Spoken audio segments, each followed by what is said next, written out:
बाहिरका विमानस्थलमा राख्ने सरकारको निर्णयप्रति वायुसेवा सञ्चालकहरू आन्दोलित।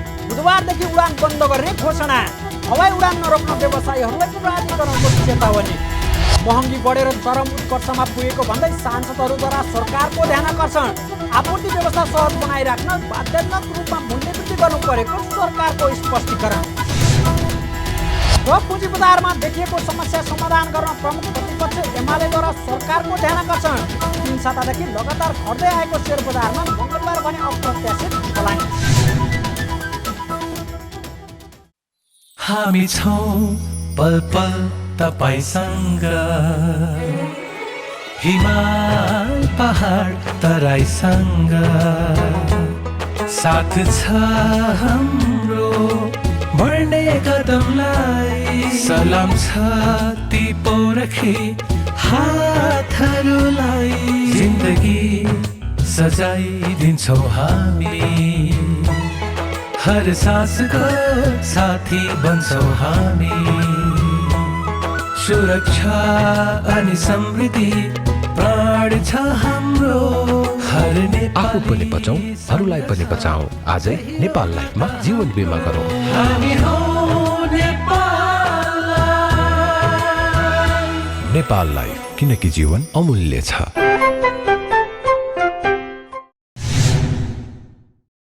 नमस्कार, कारोबार समाचारमा स्वागत छ। अब समाचार विस्तारमा। वायुसेवा सञ्चालकहरूले भोलि बुधबारदेखि उद्धार तथा नियमित उडान बन्द गर्ने चेतावनी दिएका छन्। हेलिकप्टर तथा व्यावसायिक उडान गर्ने वायुसेवाहरूको छाता सङ्गठन वायुसेवा सञ्चालक सङ्घले मङ्गलबार काठमाडौँमा पत्रकार सम्मेलन गरे 5 बुँदे माग राख्दै भोलि बुधबारदेखि उद्धार तथा नियमित उडान बन्द गर्ने चेतावनी दिएको हो। पत्रकार सम्मेलनमा सङ्घका प्रवक्ता योगेन्द्र कणेलले रात्रिकालीन विश्रामका लागि काठमाडौँ बाहिरका विमानस्थलमा जहाज नराख्ने, प्राधिकरणले हालै वृद्धि गरेको सेवा शुल्कको वृद्धि फिर्ता गर्नुपर्ने, काठमाडौँ विमानस्थलमा दीर्घकालीन हेलिप्याड, ह्याङ्गर लगायतका पूर्वाधार निर्माण गर्नुपर्ने 5 बुँदे माग राख्नुभयो। उहाँले रात्रिकालीन विश्रामका लागि काठमाडौँ बाहिरका विमानस्थलमा जहाज राखी पहिला उडान सोही विमानस्थलबाट गर्ने निर्णयप्रति आपत्ति जनाउनुहुँदै छलफल नै नगरी भविष्यमा आउने समस्याप्रति बेवास्ता गरिएको आरोप लगाउनुभयो। प्राधिकरणको यस निर्णयका कारण वायुसेवा कम्पनीबाट प्रदान गर्ने सेवामा समस्या आउनुको साथै निजी क्षेत्रबाट गरिएको ठूलो लगानी डुब्ने पनि उहाँले बताउनुभयो। नेपाल नागरिक उड्डयन प्राधिकरणले मिति 2079-3-5 गते प्रेस विज्ञप्ति मार्फत हवाईजहाज सञ्चालक कम्पनीले मिति 2079-3-13 गतेदेखि तोकिएको आधार अपरेटिङ बेस विमानस्थलमा रात्रि विश्राम गरी पहिलो उडान सोही विमानस्थलबाट गर्ने र हेलिकप्टर कम्पनीले पनि मिति 2079-3-7 गते भनेको आजैको दिनदेखि तोकिएको आधार विमानस्थलमा रात्रि विश्राम गरी पहिलो उडान सोही विमानस्थलबाट गर्ने गरी गरेको निर्णयप्रति यस सङ्घको गम्भीर ध्यानाकर्षण भएको छ।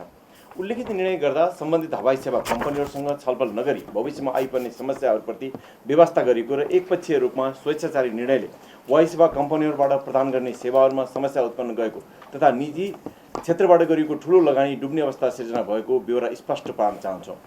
यस्तै सङ्घका प्रवक्ता कणेलले त्रिभुवन अन्तर्राष्ट्रिय विमानस्थलमा हेलिकप्टर सञ्चालनका लागि दीर्घकालीन हेलिप्याड मर्मत सम्हारका लागि ह्याङ्गर लगायतका भौतिक पूर्वाधारहरूको लागि स्थान उपलब्ध गराउनु पर्ने माग पनि गर्नुभयो।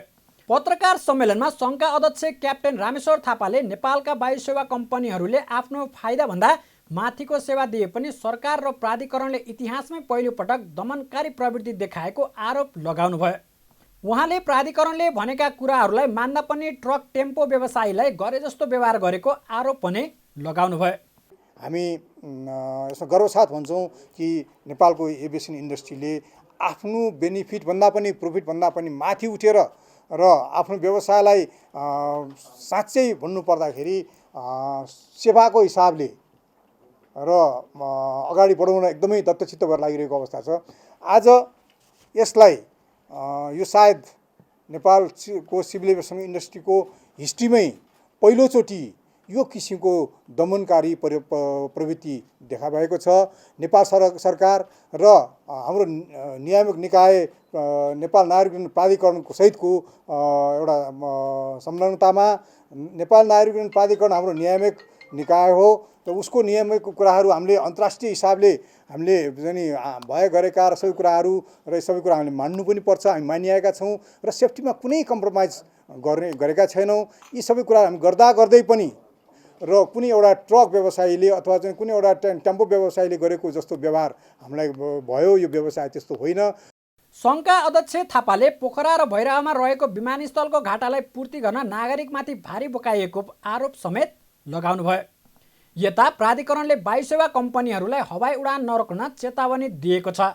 सङ्घले बुधबारदेखि सबै उडान रोक्ने निर्णय सुनाउन पत्रकार सम्मेलन आयोजना गरे लगत्तै प्राधिकरणले धाकधम्की यहाँ नचल्ने भन्दै हवाई क्षेत्र हडताल गर्न नपाइने क्षेत्र हो भन्ने कसैले पनि बिर्सनु नहुने जनाएको छ। बजारमा अस्वाभाविक रूपमा मूल्यवृद्धि हुँदा समेत सरकारले ध्यान नदिएको भन्दै सांसदहरूले सरकारको चर्को आलोचना गरेका छन्। मङ्गलबार प्रतिनिधि सभाको शून्य समयमा बोल्ने सांसदहरूले महँगी बढ्दै गएर चरम उत्कर्षमा पुगेको भन्दै सरकारको ध्यानाकर्षण गराएका हुन्। सांसदहरूले बजारमा पेट्रोलियम पदार्थ, चामल, दाल, तेल लगायत अधिकांश खाद्य वस्तुको मूल्य अत्याधिक बढ्दा पनि महँगी नियन्त्रण गर्न सरकारले ध्यान नदिएको आरोप लगाएका छन्। यस्तै सांसदहरूले महँगीका कारण जनताको चुलो चिसो बनाएको तर सरकारले त्यसप्रति ध्यान नदिएको भन्दै मूल्यवृद्धिप्रति पुनर्विचार गर्न आग्रह गर्दै सामुदायिक विद्यालयहरूमा पाठ्यपुस्तक अझै पुग्न नसकेको प्रति पनि सरकारको ध्यानाकर्षण गराएका छन्। यो इन्धनको मूल्य वृद्धिले चामल, दाल, तेल लगायत सम्पूर्ण वस्तुमा मूल्य वृद्धि भएको छ। आज मुलुक समग्रमा महँगी 6 वर्ष यताकै उच्च बिन्दुमा पुगेको छ। सभामुख महोदय, कारण कोरोना महामारी, रुस युक्रेन युद्ध र पेट्रोलियमको मूल्य वृद्धिलाई कारण मानेका छौँ। यसले जनतालाई ठुलो मार्का परेको छ। सभामुख महोदय, अर्को कुरा आकाशिदो महँगीले जनताका चुला चिसा भएका छन्। यसप्रति जनता वाक्क दिक्क छन्। यो गठबन्धनको सरकारले फेरि पनि पेट्रोलियम पदार्थको मूल्य वृद्धि गरेको देख्दा म भर्त्सना गर्न चाहन्छु र फेरि यो सरकारप्रति यो पुनर्विचार गरियोस् मूल्यको, नत्र जनता सडकमा आउनेछन्। म सरकारको ध्यानाकर्षण गर्न चाहन्छु। सम्माननीय सभामुख महोदय, गठबन्धन सरकारको केही कीर्तिमान चाहिँ यहाँ ध्यानाकर्षण गराउन चाहन्छु। महँगी 6 वर्ष यताको चाहिँ उच्च बिन्दुमा पुर्याएको छ। पेट्रोलियम पदार्थको भाउ मूल्य वृद्धिले गर्दाखेरि जनताहरूको दैनिक उपयोगी वस्तुमा चाहिँ एकदम मूल्य वृद्धि भएर आकाश छोएको छ।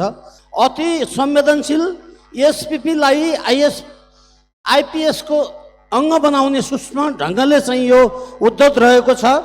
खेतीको सिजनमा पनि मल उपलब्ध गराउन सकेन। अहिलेसम्मको सामुदायिक विद्यालयहरूमा पाठ्यपुस्तक पुर्याउन सकेको छैन। सरकार चाहिँ स्वेच्छाचारीले ढङ्गले चल्नु हुँदैन।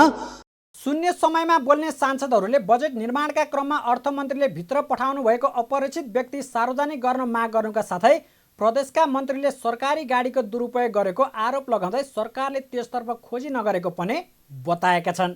अर्थमन्त्रीज्यूले बजेटको अघिल्लो दिन मध्यराति करिब 12 बजेको करिबमा अर्थमन्त्रीज्यूले अपरिचित 2 जना व्यक्तिलाई बाहिरबाट भित्र छिराउनु भयो र चुपुल पनि लगाउनु भयो। अरू त्यहाँ के गर्नुभयो भने नेपाल सरकारका 2 जना सचिवलाई प्रोटोकल मिचेर साइड गरेर जे कुरा सोध्नु छ त्यो 2 जना व्यक्तिलाई देखाएर यहाँसँग सोध्नुहोस् भने भन्नुभयो।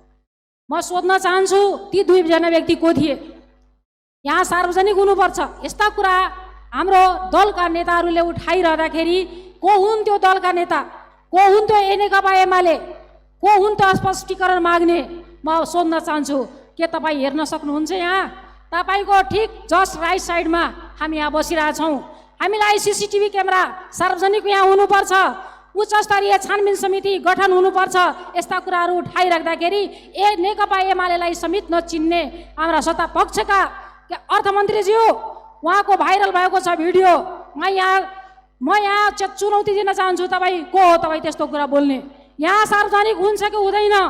सम्मानीय सभामुख महोदय, मन्त्रीको गाडीको दुरुपयोग गर्दै मेरो पोइ खोइ भन्दै अनाथ महिला र बालबालिकालाई कुटपिट गर्ने, सरकारले निशुल्क औषधि बाँडेको कोरोना विरुद्धको खोप 5000 तिरेर सुई लगाए भन्ने र सफेद झुट बोल्ने तथा मन्त्रालयमा बोलाएर कर्मचारीहरूलाई पिटेर नयाँ संस्कृति निर्माण गर्ने, सँगसँगै बिचौलियाहरूलाई राखेर करका दर परिवर्तन गरी मुलुकमा राज्यघात गर्ने मन्त्रीहरूद्वारा सृजित यी अपराध र यस्ता गलत प्रवृत्तिको विरुद्ध सजाय सरकारले नगर्ने भएको हुनाले सम्मानीय सभामुख महोदय मार्फत 3 करोड नेपाली जनताको गम्भीरतापूर्वक ध्यान आकर्षण गराउन चाहन्छु। यस्तै सांसदहरूले वर्षाका कारण देशको विभिन्न क्षेत्रमा आएको जनधनको क्षतिप्रति सरकारको ध्यानाकर्षण गराउँदै पीडितको उद्धार, राहत र क्षतिपूर्तिका लागि माग समेत गरेका छन्। राष्ट्रिय सभाका अध्यक्ष गणेश प्रसाद तिमल सिन्हाले पेट्रोलियम पदार्थ लगायत दैनिक उपभोग्य वस्तुको मूल्यवृद्धिका बारेमा सदनलाई जवाफ दिन सरकारलाई निर्देशन गर्नुभएको छ। राष्ट्रिय सभाको मङ्गलबारको बैठकमा प्रमुख प्रतिपक्षी दल नेकपा एमालेका सांसदले मूल्यवृद्धिको बारेमा सरकारले जनतालाई स्पष्ट पार्नुपर्ने र यसबारेमा सरकारलाई निर्देशन दिन अध्यक्ष तिमल सिन्हाले ध्यानाकर्षण गराउनु भएको थियो। एमालेको ध्यानाकर्षणपछि अध्यक्ष तिमल सिन्हाले मूल्यवृद्धिका बारेमा सरकारको गम्भीर ध्यानाकर्षण गराउँदै अर्को बैठकमा सम्बन्धित मन्त्रीलाई जवाफ दिन निर्देशन दिनुभयो। माननीय सदस्यहरू, राष्ट्रिय सभाको बैठकमा मूल्यवृद्धि जस्तो गम्भीर जनसरोकारको विषय उठिरहेको छ। आज पनि यहाँले उठाउनु भएको छ। सदनमा उठेका विषयमा संसद मार्फत जनतालाई जवाब दिनु सरकारको आफ्नो दायित्व पनि हो र यसतर्फ सरकारको म गम्भीर ध्यानाकर्षण गराउँछु। साथै सम्बन्धित मन्त्रीलाई राष्ट्रिय सभाको अर्को बैठकमा जवाब दिन म निर्देश पनि गर्दछु। अध्यक्ष तिमल सिन्हाको निर्देशनपछि पनि राष्ट्रिय सभाका एमालेका मुख्य सचेतक खिमलाल भट्टराईले सम्बन्धित मन्त्रीको स्पष्ट जवाफ नदिई सदनको काम कारबाही अगाडि बढ्न नसक्ने र आफूहरूको विरोध रहिरहने बताउनुभयो। उहाँले मूल्यवृद्धिबाट प्रभावित जनतालाई राहत प्याकेज सहित सहुलियत दिन स्पष्ट योजना ल्याउन माग समेत गर्नुभयो। पूर्वक एन्सर नआएसम्म यो सदन अगाडि बढ्न सक्दैन अध्यक्ष महोदय। यो हाम्रो जिम्मेवारीपूर्वक हामीले लिएको निर्णय हो र म भनिराखेको छु, राहत प्याकेज सहित जनतालाई सहुलियत दिने प्रोग्राम सहित सरकार उपस्थित होस् भन्ने हाम्रो चाहना हो। सरकारको एन्सर सुन्छौँ, त्यस पछाडि मात्रै सदन अगाडि बढ्ने वा नबढ्ने भन्ने कुरामा हामी जान्छौँ। एमालेको अवरोधपछि अध्यक्ष तिमल सिन्हाले आजको कार्यसूचीमा रहेको विनियोजन विधेयक 2077 का विभिन्न शीर्षकको छलफल अर्को बैठकमा हुने गरी बैठक स्थगनको घोषणा गर्नुभयो। आजको बैठकमा शिक्षा, विज्ञान तथा प्रविधि, उद्योग, वाणिज्य तथा आपूर्ति, संस्कृति पर्यटन तथा नागरिक उड्डयन, भौतिक पूर्वाधार तथा यातायात, परराष्ट्र, खानेपानी र स्वास्थ्य तथा जनसङ्ख्या मन्त्रालयमाथिका विनियोजन शीर्षकमाथि छलफल हुने कार्यसूची थियो। राष्ट्रिय सभाको अर्को बैठक बुधबार 1 बजे बस्ने गरी स्थगित भएको छ। सरकारले पेट्रोलियम पदार्थको आपूर्ति व्यवस्था सहज बनाइराख्न बाध्यात्मक रूपमा मूल्यवृद्धि गर्नु परेको स्पष्ट पारेको छ। मङ्गलबार प्रतिनिधि सभाको बैठकमा सार्वजनिक महत्त्वको विषयमा वक्तव्य दिँदै उद्योग, वाणिज्य तथा आपूर्ति मन्त्री दिलेन्द्र प्रसाद बडुले अन्तर्राष्ट्रिय बजारमा पेट्रोलियम पदार्थको मूल्य निरन्तर बढिरहेको र सोही अनुरूप मूल्य समायोजन गर्नुपर्ने बाध्य रहेको बताउनु भएको हो। उहाँले नेपाल आयल निगमलाई ज्येष्ठ मसान्तसम्म मात्रै 50 अर्ब रुपियाँ घाटा भएको जानकारी गराउँदै इन्डियन आयल कर्पोरेसनलाई 22 अर्ब तिर्न बाँकी रहेको बताउनु भयो। आइओसीलाई तिर्नुपर्ने रकम बढ्दै जाने हुँदा आपूर्ति व्यवस्थालाई सहज बनाउनका लागि मूल्य समायोजन गर्नु परेको उहाँले बैठकलाई स्पष्ट पार्नुभयो। रुस युक्रेन युद्धका कारण विश्वव्यापी रूपमा ऊर्जाको सङ्कट निम्तिएको र पेट्रोलियम पदार्थको मूल्य बढेर आइरहेको पनि उहाँले बताउनुभयो। अन्तर्राष्ट्रिय बजारमा पेट्रोलियम पदार्थको मूल्य निरन्तर बढिरहेको र सो बमोजिम सर्वसाधारणको हितलाई ध्यानमा राखी मूल्य समायोजन नगर्दा निगमलाई ज्येष्ठ मसान्तसम्म करिब रु 50 अर्ब घाटा हुन गएको र इन्डियन आयल कर्पोरेसनलाई हाल 22 अर्ब बक्यौता रहेको व्यवहार समेत म सदन समक्ष जानकारी गराउन चाहन्छु। सोही कारण इन्डियन आयल कर्पोरेसनलाई पेट्रोलियम पदार्थ खरिद बापत तिर्नुपर्ने बकौदा रकम बढ्दै जाने देखिएको हुँदा आपूर्ति व्यवस्था सहज बनाइराख्नका लागि मूल्य समायोजन गर्दै जानुपर्ने बाध्यात्मक स्थिति निगमका सामुन्ने देखा परेको छ। पछिल्लो समय रुस युक्रेन युद्धका कारण सिर्जना भएको विश्व ऊर्जा सङ्कटका कारण निगमले प्राप्त गर्ने पेट्रोलियम पदार्थको मूल्य लगभग सबैजसो समय बढेर आइरहेको अवस्था छ। तर पनि निगमले आफू घाटामा रही कारोबार कार्य गरिरहेको बाध्यात्मक अवस्था म यस सम्मानित सदनलाई जानकारी गराउन चाहन्छु। मन्त्री बडुले सरकारले एलपी ग्यासको खपत न्यूनीकरण गर्ने र विद्युतको खपत बढाउन विद्युत महसुलमा सहुलियत दिए राहत प्रदान गर्ने, विद्युतीय चुलो लगायत विद्युतीय सामग्री प्रयोग बढाउनका लागि करमा छुट प्रदान गर्ने नीति लिएको पनि बताउनुभयो। बैठकमा उहाँले विद्युत प्रयोग गर्ने उद्योगलाई विद्युत महसुलमा छुट दिने सरकारको नीति रहेको पनि उल्लेख गर्नुभयो। अर्थ मन्त्रालयमा हाइड्रोजन इन्धन उत्पादनको सम्भाव्यताबारे छलफल अगाडि बढाएको छ। मङ्गलबार अर्थ मन्त्रालयमा अर्थमन्त्री जनार्दन शर्माको नेतृत्वमा काठमाडौँ विश्वविद्यालय केयु अन्तर्गतको ग्रिन हाइड्रोजन ल्याबका पदाधिकारीसँग छलफल भएको हो।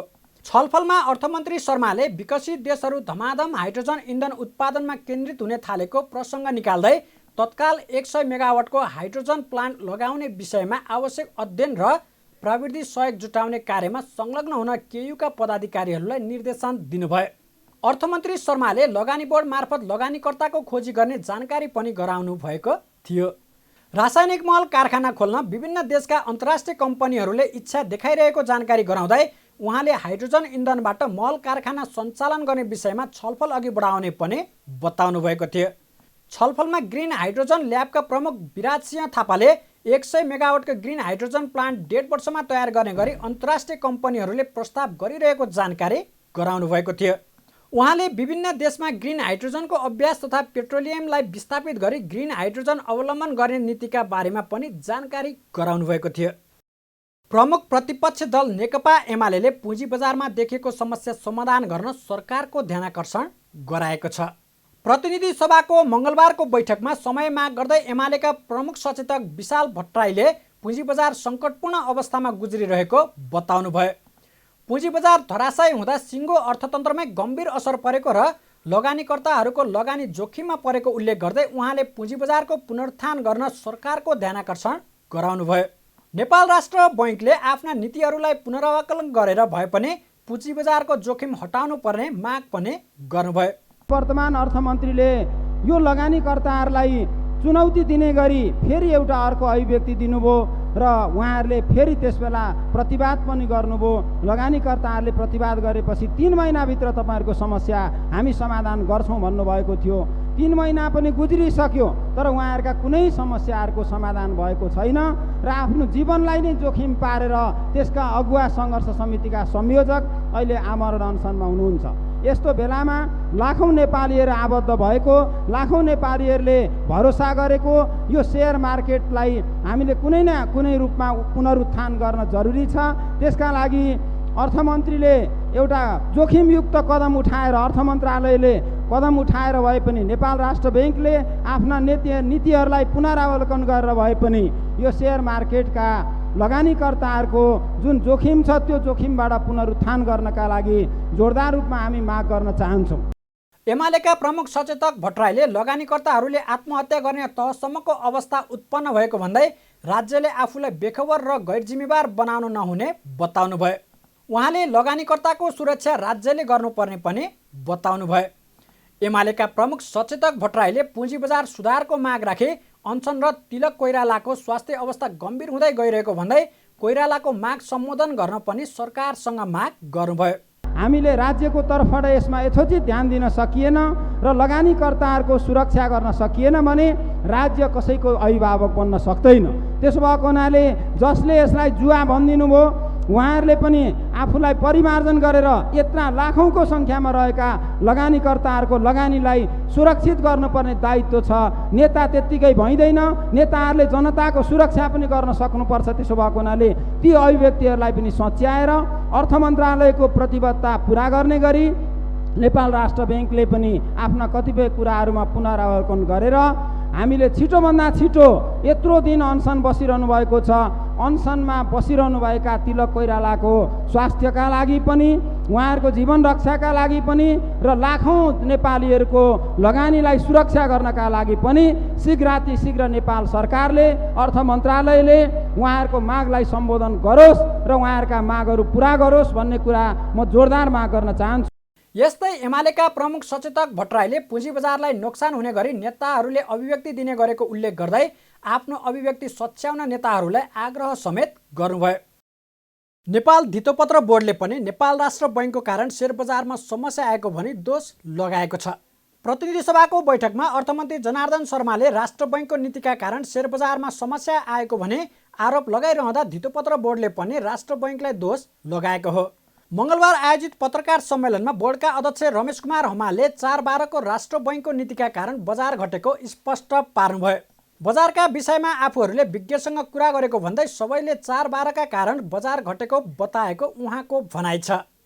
राष्ट्र बैङ्कले ल्याएको जोखिम भार सम्बन्धी नीतिका कारण पनि समस्या भएको बताउँदै उहाँले त्यस विषयमा अर्थ मन्त्रालय मार्फत राष्ट्र बैङ्कसँग कुरा गरेको बताउनुभयो। उहाँले राष्ट्र बैङ्कले नीति बनाउँदा समन्वय नगरेको आरोप समेत लगाउनुभयो। पछिल्लो 3 हप्ता लगातार रूपमा गिरावट हुँदै आएको सेयर बजारमा मङ्गलबार भने ब्रेक लागेको छ। मङ्गलबार सेयर बजार मापन गर्ने नेप्से परिसूचक 37.49 अङ्क बढेर 1922.30 अङ्कमा उक्लिएको हो। नेप्से परिसूचक अघिल्लो दिनको तुलनामा 2.12% हरियाली भएको छ। आज कारोबार रकममा भने कमी आएको छ। दिनभर कुल 231 कम्पनीको 37,65,000 किता सेयर 1,25,37,57,000 रुपियाँ बराबरमा खरिद बिक्री भएको छ। अघिल्लो कारोबार दिन 1,75 करोडको सेयर कारोबार भएको थियो। मङ्गलबार नेप्सेको 13बाटै उपसमूहको परिसूचक बढेको छ, जसमध्ये विकास बैङ्क उपसमूहको परिसूचक सर्वाधिक 3.89% बढेको छ। त्यस्तै वित्त समूहको परिसूचक 3% भन्दा बढी बढेको छ भने होटल तथा पर्यटन, जलविद्युत, लगानी, जीवन बिमा, लघुवित्त र व्यापार उपसमूहको परिसूचक 2% भन्दा धेरैले बढेको छ। मङ्गलबार 3वटा कम्पनीको सेयर मूल्य सेयर सकारात्मक सर्किट लेभलमा कारोबार भएको छ। आँधीखोला लघुवित्त, सिवाइसी लघुवित्त र सप्तकोशी डेभलपमेन्ट बैङ्कको सेयर सकारात्मक सर्किट लेभलमा कारोबार भएको हो। कारोबार रकमका आधारमा 11 करोड 72 लाख रुपियाँ बराबरको सेयर खरिद बिक्री गरेर नेपाल टेलिकम शीर्ष स्थानमा रहेको छ। सरकारले संयुक्त राज्य अमेरिकाको स्टेट पार्टनरसिप प्रोग्राम SPP अघि नबढाउने निर्णय गरेको छ। असार 6 गते बसेको मन्त्री परिषद बैठकले संयुक्त राज्य अमेरिकाको स्टेट पार्टनरसिप प्रोग्राम SPP अघि नबढाउने निर्णय गरेको हो। मङ्गलबार मन्त्री परिषदका निर्णय सुनाउँदै सरकारका प्रवक्ता एवं सञ्चार तथा सूचना प्रविधि मन्त्री ज्ञानेन्द्र बहादुर कार्कीले सबै सरकारी निकायहरूले कूटनीतिक सम्बन्धका विषयहरूमा पत्रचार गर्दा अनिवार्य रूपमा परराष्ट्र मन्त्रालय मार्फत गर्ने निर्णय भएको पनि बताउनुभयो। संयुक्त राज्य अमेरिकाको स्टेट पार्टनरसिप प्रोग्राम SPP अघि नबढाउने सबै सरकारी निकायहरूले कूटनैतिक सम्बन्धका विषयहरूमा पत्रचार गर्दा अनिवार्य रूपमा परराष्ट्र मन्त्रालय मार्फत गर्ने। त्यस्तै सरकारले नेपालको शिक्षा क्षेत्रको विकास तथा विश्वसामु नेपाललाई चिनाउन निर्णायक योगदानको कदर स्वरूप जय पृथ्वी बहादुर सिंहलाई नेपालको राष्ट्रिय विभूति घोषणा गर्ने निर्णय समेत गरेको छ। त्यस्तै नेपाल प्रशासन सेवा समूहीकरणतर्फका राजपत्र अङ्कित विशिष्ट श्रेणीको पदमा सहसचिव विनोद प्रसाद सिंहलाई बढुवा गर्ने निर्णय भएको छ। प्रवक्ता कार्कीले नेपाल वायु सेवा निगमका कार्यकारी अध्यक्ष युवराज अधिकारीलाई निलम्बन गरी जाँचको कार्य अघि बढाउने निर्णय भएको पनि जानकारी दिनुभयो। उहाँले कोहलपुर सुर्खेत 132 केबी प्रसारण लाइन आयोजनाका लागि राष्ट्रिय वन क्षेत्र प्रयोग गर्न दिने निर्णय भएको पनि बताउनुभयो। नेपाल वायु सेवा निगमका कार्यकारी अध्यक्ष श्री युवराज अधिकारीलाई नेपाल वायु सेवा निगम ऐन 2019 को दफा 20 बमोजिम निलम्बन गरी निज उप जाँचबुझको कार्य अगाडि बढाउने, कोलपुर सुर्खेत 132 केबी प्रसारण लाइन आयोजनाका लागि राष्ट्रिय वन क्षेत्र प्रयोग गर्न दिने, राष्ट्रिय समाचार समितिको रिक्त अध्यक्षमा श्री धर्मेन्द्र झा धनुषालाई नियुक्त गर्ने। मन्त्री परिषदको बैठकले राष्ट्रिय समाचार समिति राससको रिक्त पदमा धर्मेन्द्र झालाई नियुक्ति गर्ने निर्णय समेत गरेको छ। शिक्षा विज्ञान तथा प्रविधि मन्त्री देवेन्द्र पौडेलले बजारमा कागज अभाव र स्थानीय निर्वाचनका कारण समयमा विद्यालयहरूमा पाठ्यपुस्तक पुर्याउन नसकिएको बताउनु भएको छ। मङ्गलबार प्रतिनिधि सभा अन्तर्गतको शिक्षा तथा स्वास्थ्य समितिको बैठकमा बोल्दै शिक्षा मन्त्री पौडेलले बजारमा करिब 15 दिन कागज अभाव हुनु, स्थानीय निर्वाचनमा जनक शिक्षाका कर्मचारी खटाउनु र त्यही समयमा स्थानीय निर्वाचन मतपत्र छपाई भएकाले पुस्तक छपाईमा ढिला भएको जिकिर गर्नुभयो। सरकारले पुस्तक व्यवसायीहरू र सरकारी डाटा समेत हेरेर पुस्तक वितरण गरिरहेको बताउनुभयो। उहाँले विद्यालयमा शिक्षक अभावको विषयलाई सम्बोधन गर्न 5000 नयाँ दरबन्दी थप्ने तयारी भए पनि अर्थ मन्त्रालयबाट स्वीकृत नभएको बताउँदै शिक्षक सेवा आयोगलाई सक्रिय बनाएर दरबन्दीको काम तीव्र रूपमा भइरहेको पनि जानकारी गराउनुभयो।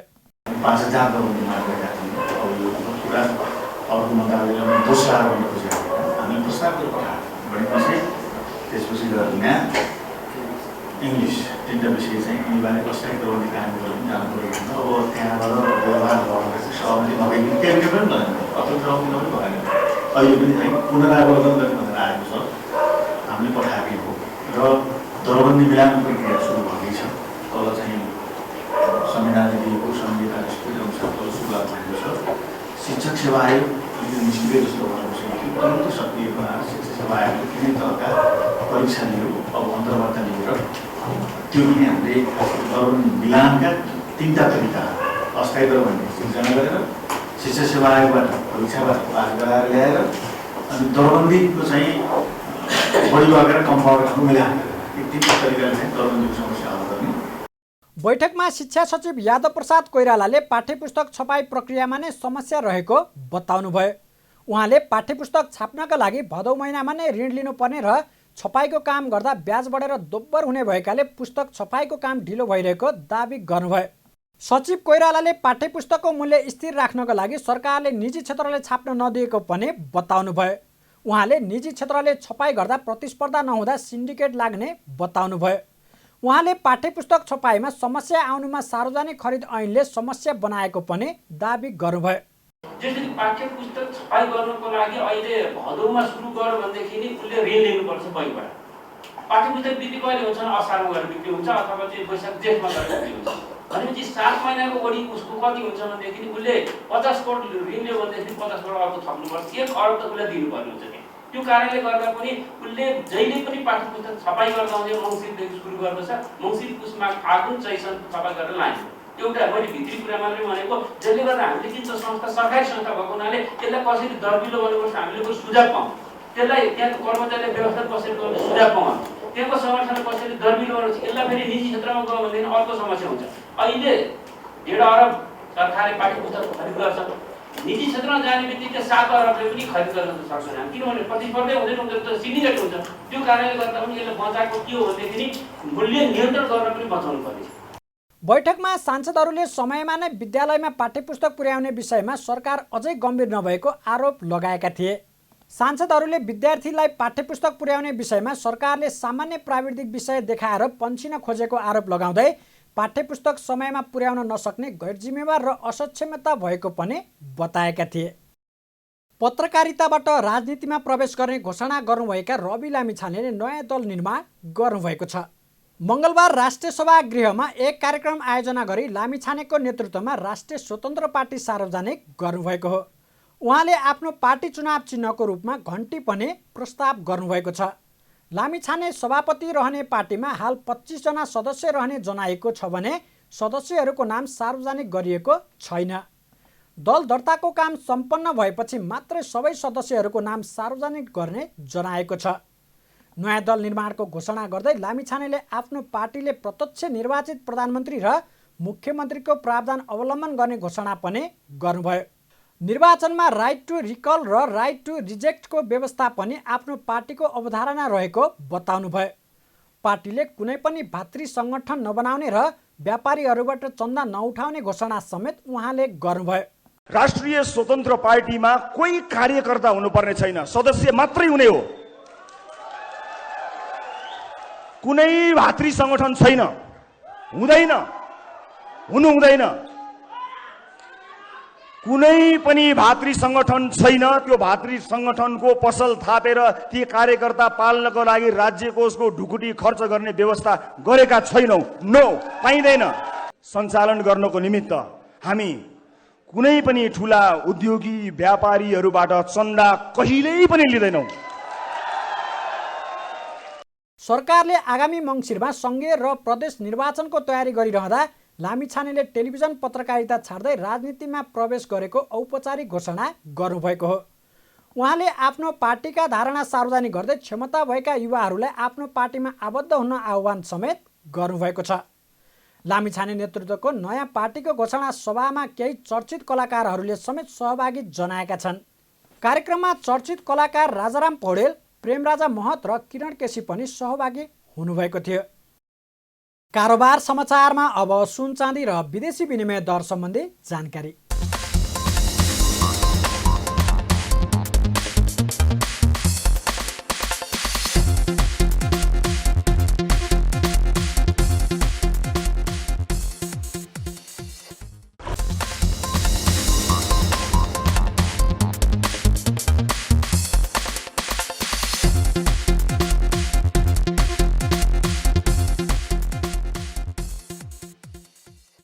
बिदा हुनुअघि अहिलेसम्मका प्रमुख समाचार फेरि एकपटक। राष्ट्रिय विसान काठमाडौँ बाहिरका विमानस्थलमा राख्ने सरकारको निर्णयप्रति वायुसेवा सञ्चालकहरू आन्दोलित। बुधबारदेखि उडान बन्द गर्ने घोषणा।